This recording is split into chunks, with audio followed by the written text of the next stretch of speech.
Hi everybody, and welcome to Sit and Knit for a Bit Christmas Countdown.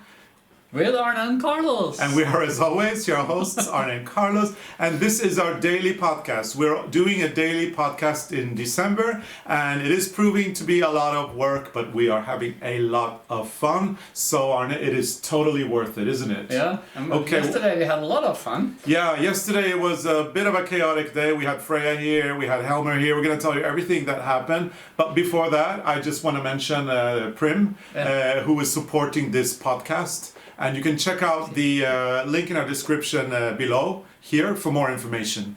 And Prym Ergonomics, welcome to the future of knitting. Thank you. You're welcome. Oh boy, yesterday was a chaotic day. Yesterday's Christmas ball, Moose. We wanted to have Freya in here. And Helmer at the same time. Well, Helmer never leaves your side. No, he's always here. And now he wants to cuddle again. Yeah, but Freya was here, so Helmer got a little bit extra jealous. And sometimes when you have animals around, you never know what can go wrong. It ended up quite chaotic, and it looks as if towards the end of the podcast, there was a smell of some wool burning. It smelled burned wool, and we kind of panicked a little bit. And then when we stopped the camera, we saw that the first of the Advents candles was blown out. It was off, and you've been there. It looks because I was sitting. Sweater. Yeah, I was sitting on your chair, and it looks like I may have accidentally blown out the candle. You must have, but there's no. No, it doesn't look like I burned the sweater. I think you just took the wool that's like on the outside. The peeling. The peeling. That's nice because I peel a lot. So. Yeah. Anyway, this is just a warning to everybody. Be careful with the candles. And we have talked about that a lot. Yeah. Be careful. Don't go to bed without turning the candles or blow the candles out. And exactly. And now we've had 2 episodes, if I recall correctly. Episode 4, we almost burnt the tree. And now episode 11, was it? Yeah, episode 11. We almost burned your sweater. And talking about animals. We can't blame it on Freya and Helmer because this was you liked doing too much. No, I was cuddling with Helmer. But I have something to tell you because I think we missed something a few days ago because we made a Christmas ball with the sheep. Oh yeah. and we called it mutton. And then I googled the word mutton, and it says is lamb's meat. Or sheep's meat. To eat. So, but I thought that was the animal because you have this saying, you have like an old mutton dress as a lamb. Yeah. I thought that was like an old person who put on like fancy clothes and tried to look younger. Yeah, well that is exactly what it means. And then in my mind the mutton was like an old sheep. A good old sheep, yeah. Who tried to be a lamb. Yeah. So I know I'm really confused, but we call it mutton. We've already named it mutton. It's a mutton. And if it's wrong, we are just call it lost in translation. I'll blame it on me. But I want to guarantee that no sheep was harmed in making that Christmas ball. So it's all good. I mean, from our side anyway. I mean, you're not gonna eat. Don't eat it. We're not gonna eat the Christmas ball either. No. And that goes for you too, Helmer. Yeah. Don't eat it because, as I said a few days ago, he took the head of an angel. Oh boy! And one of the Christmas balls were actually wet this morning. So I know there has been one who's been chewing the. Oh no! Don't chew our Christmas balls, Helmer. So we're not going to leave him alone. No, not here. No, this room is off limits to him as long as we're not here. Yeah. So today, Arne, you know what it is? Today is December 12th. And that is... halfway to December 24th. Yeah, it is actually, yeah. So we're very, very excited and we hope you have been enjoying this Advent calendar. As you all know, there's a pandemic out there. Christmas is going to be different this year. And we thought we'd just pop in here every day to cheer you up and bring you a little Christmas spirit from Norway, where we're located. We're up in Northern Europe, quite high up in the north. And I think the Finnish... They claim that Santa Claus lives in Finland, but maybe, sometimes he comes to Norway. I mean, just crosses the border up in Kirkenes. Because we have our own Santa Claus. He doesn't look like the one you see on pictures. No, not at all. But actually we have a book and about he wears it. We can show that later because I found a book about him. And our Santa Claus, doesn't he wear like grey clothes? No, and like he's a little elf. He normally did. but it has changed. Oh, But yeah. he's like a small elf. Elf? Yeah. But you have like one.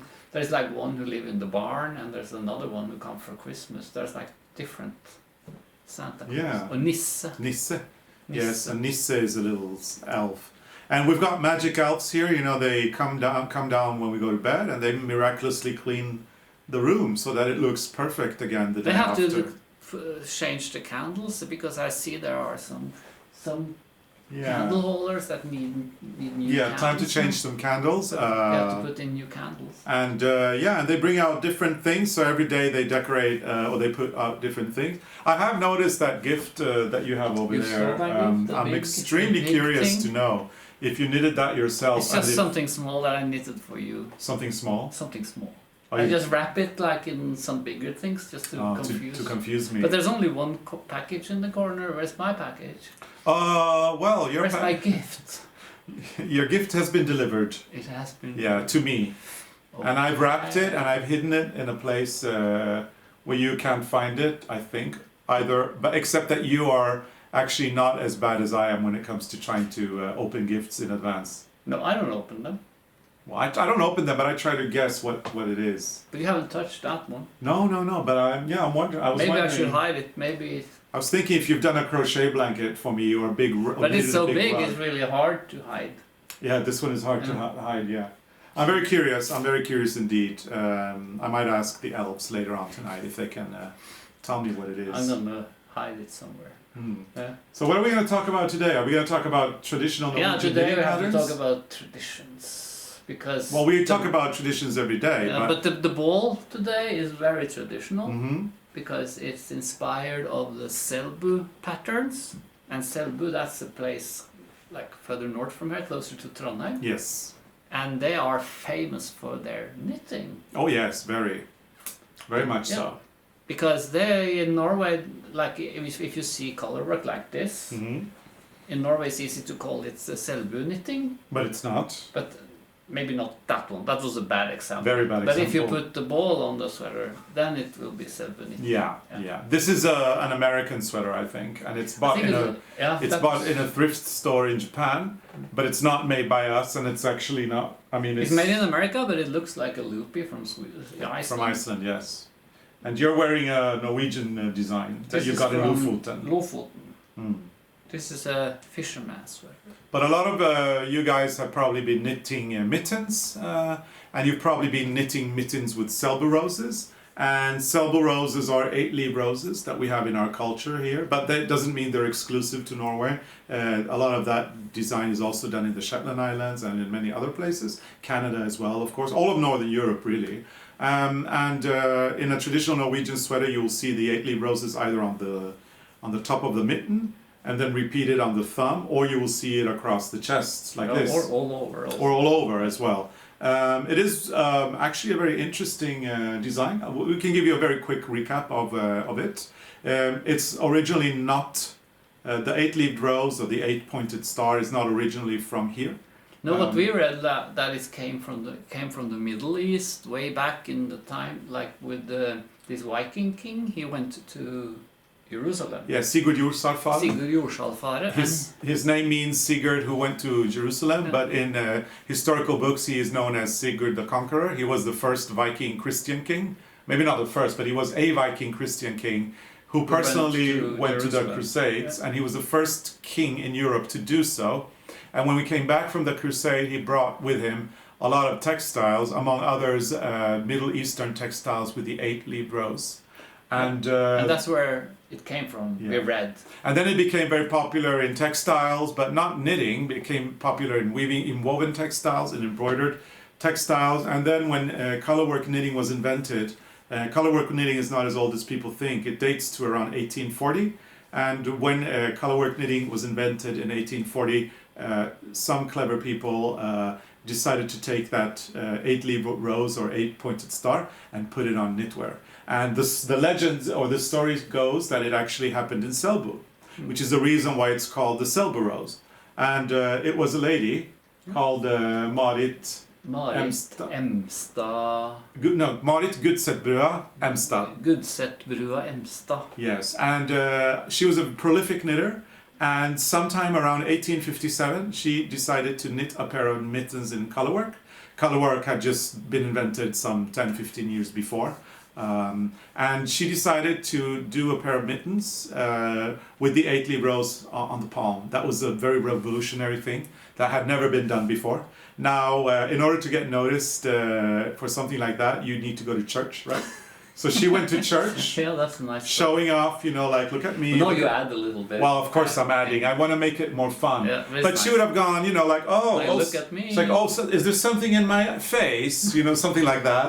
And then everybody would have noticed her mittens, and they would have been green with envy, right? It's like having an engagement. Yeah, exactly. Like it's always in your face. Ooh, yeah, and then the other ladies would have gone home green with envy, and the next week at church, maybe 4 more would have brought her their own. Like, if Marit can, I can too, right? Yeah. And then a month later, everybody would have worn the Selbu mittens. And this became a thing in Selbu, so I think they. It became a huge thing. So they actually produced knitted pieces with.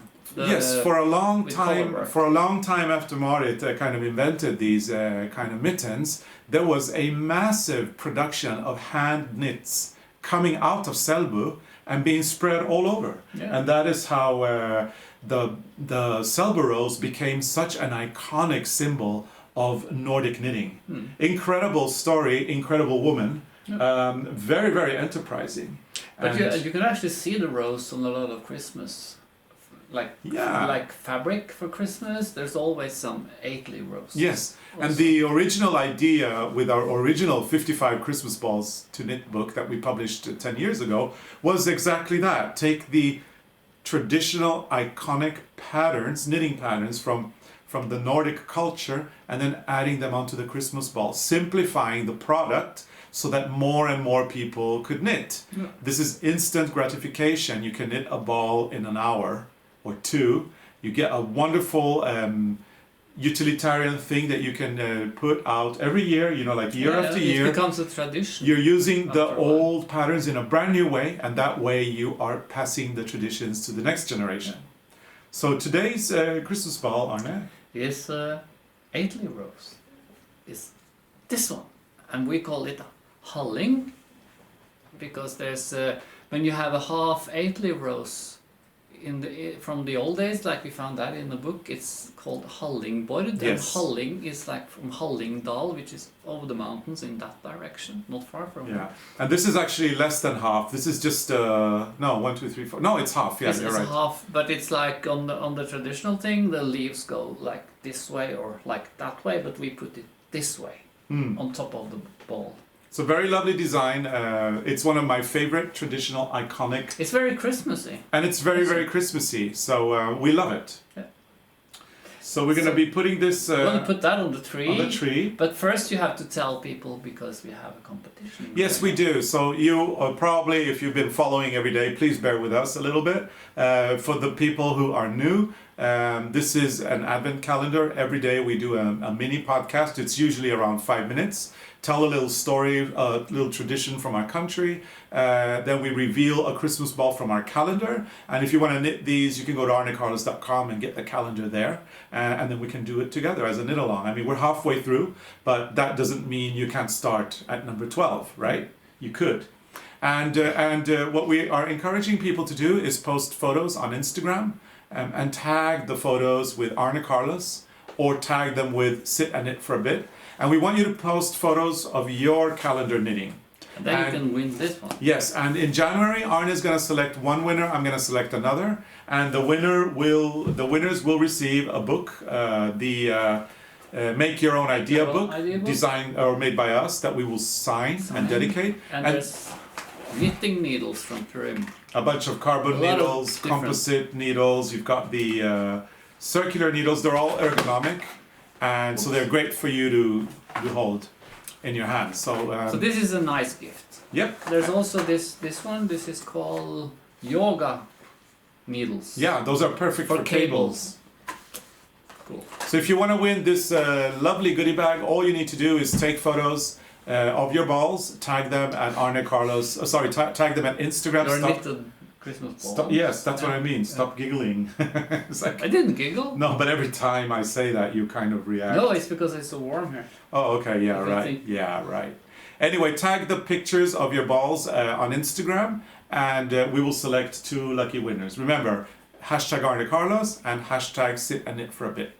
Okay, so that was a simplified story of Selbu rose. We might actually go into detail on this story in a regular Sunday episode at some point.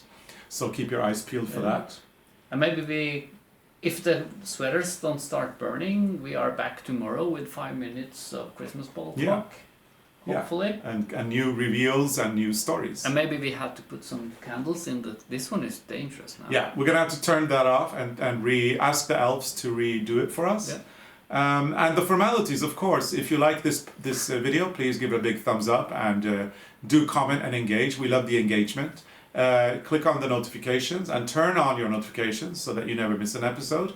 And subscribe, because it's a lot of fun and it's the best way to support us. And if you're on the mailing list, you can get news before other people. Yeah, so get on our mailing list. Sign up for our updates at arnecarlos.com. So you put the ball on the tree. I'll be putting the ball on the tree. This is halfway through, and it's looking beautiful, isn't Still have it? space for more. Oh yeah, there's lots of space. So thank you so much for watching, and see you tomorrow, same time, same place. Bye. Bye.